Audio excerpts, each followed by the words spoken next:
details in a deadly stabbing on a Cat's rail line. Thanks for joining us for your news at 6. I'm Siobhan Bryan. It was 2 weeks ago today that this woman, Iryna Zarutska, a Ukrainian refugee, was killed while riding the light rail in South Charlotte. Since that time, there have been several questions about what happened, why it happened, and could it have been prevented. Today, Cats released surveillance video of the events leading up to and after her murder.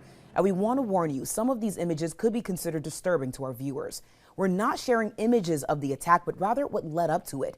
WBTV anchor Jamie Boll joins me live in studio with more on that video. Jamie? Yeah, Siobhan, first, before we show you anything, we think it's important for everyone at home to understand the process we go through in cases like this. Awful things happen. Sometimes our photojournalists are there for the incidents. Other times we get video from police body cameras, or in this case, Charlotte Area Transit. We request video from agencies all the time. We do it to confirm what we have been told is backed up by the available video. It's about transparency. It's about confirmation. Now, when we get video like we did today, it doesn't just mean we put it on the air.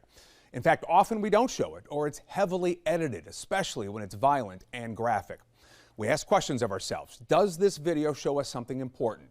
Does it give us new or better insight into what happened? Is there news value in showing it? And then we factor in decency and privacy. Tonight, we've decided to air a portion of the video provided by Cats. We're doing that because it verifies what we've been told about this incident, and that is newsworthy given the public attention and the demands for safety improvements. We will not be showing the actual stabbing itself. It's 9:46 p.m. You'll notice right away, this looks like any other ride aboard the light rail. People are doing what they do these days, keeping to themselves, scrolling on their phones as they ride along. The man accused in the killing, DeCarlos Brown, is in the red hoodies on the right side of your screen. He appears to be maybe a little emotional, perhaps a little agitated, but nothing disruptive. There's nothing that gets anyone's attention. About 30 seconds later, Iryna Zarutska boards. She's wearing a hat and a t-shirt from a pizzeria, and she sits in the row in front of Brown. She has earbuds in and is looking at her phone.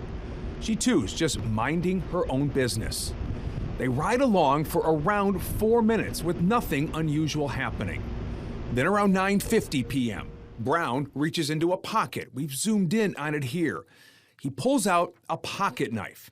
No one notices a thing.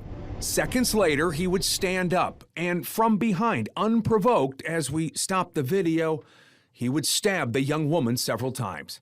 She had no chance to defend herself.